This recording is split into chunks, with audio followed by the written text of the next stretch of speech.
It was all over the news. Someone has a weight problem. Trump. He just can't wait to respond. After Hillary hit him on comments about a beauty queen, what did he do? First thing in the morning, rather than meet with his advisors to assess his performance, which would be smart, he grabbed the phone. Like a jilted ex, he went to air his side of the story to people who would listen. Except he did it on air, yakking more about the lady's weight. And so what could have ended Monday night stretches into today, and it proves how vital preparation really is.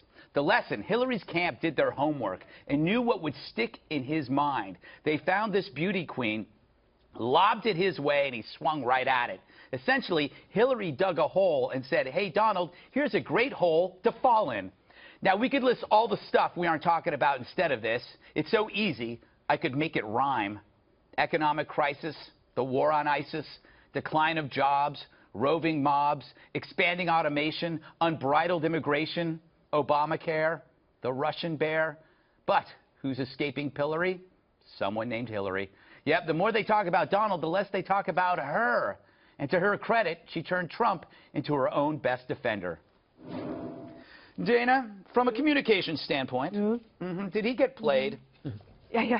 I think, well, clearly, I think that she had that ready to go, whether it was perceived that she had won or lost the debate.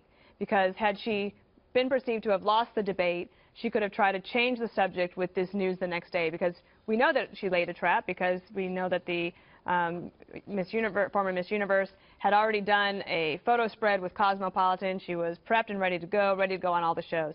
But because she laid the trap in the debate, and he took it, then we are still, let's see, this is Thursday, so we are still talking about that moment in the debate. And at this point, talking about the debate is not necessarily the best news for the Trump campaign. We'll get off of this fairly soon, unless they want to keep it going. And last night, Newt Gingrich was keeping it going. Yeah. And I understand the desire to respond, but driving each other's negatives down is really the only way for them to seemingly get ahead. You know, Eric, we were talking a couple of weeks ago about how Hillary was preparing a psych workup of Trump, and he had the biographer or his ghostwriter there, and people wondered, is that really wise? It kind of helps, right, to know where the weak spots are. Can I just take a little issue with that?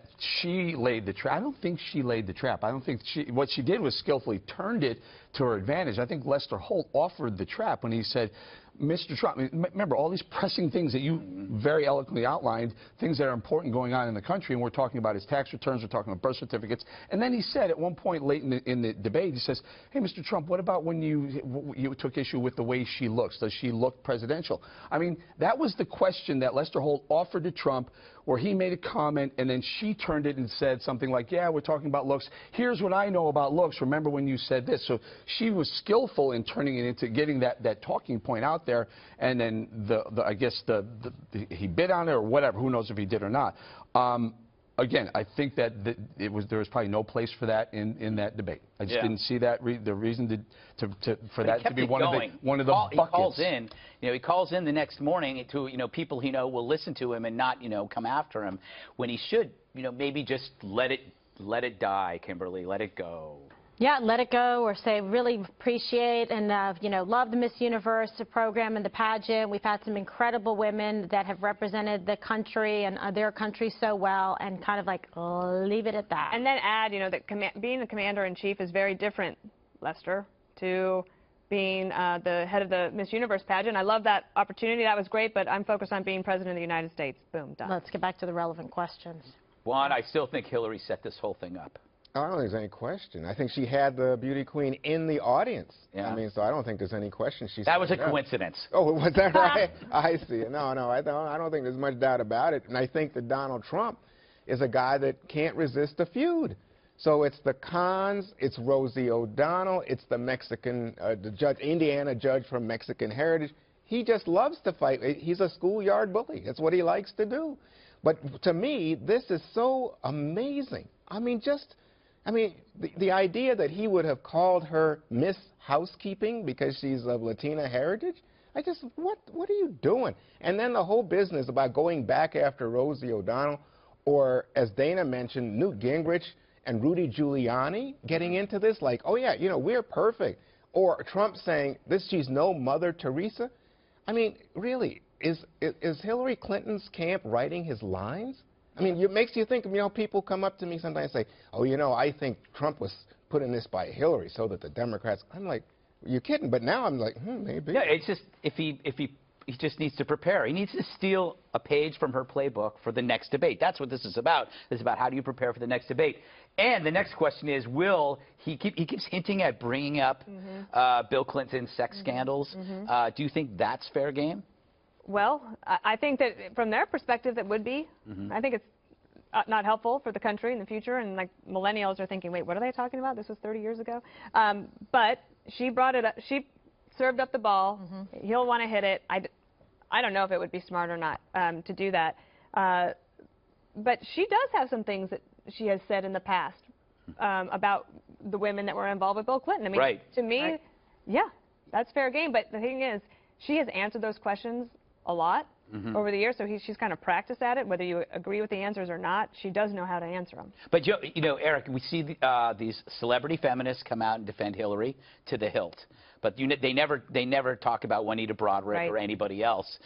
So shouldn't they be brought up? If you're going to champion Hillary's feminism, isn't it right to bring up that stuff? And both things happened 20 years ago. I mean, coincidentally, 22 years ago, with Bill Clinton's, and this Miss Universe thing happened 20 years ago.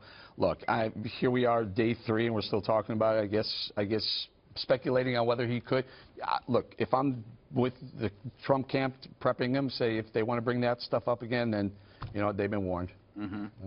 Well, it becomes relevant. You can make a turn on it if she brings it up and discusses how he treats women, and then you say, well, actually, look at what you've done to women and how you have made excuses for your husband, and look at the women who you've said horrible things about that made accusations against your husband. So he can turn it on that way and do it while it's still done in a tasteful way, but also kind of pointing out the hypocrisy of her statement of saying that she is on far higher ground than he is on these subject matters. And then it becomes like a race to the end or the finish. But nevertheless, that's where it would slightly become relevant as just sort of a counter attack against her.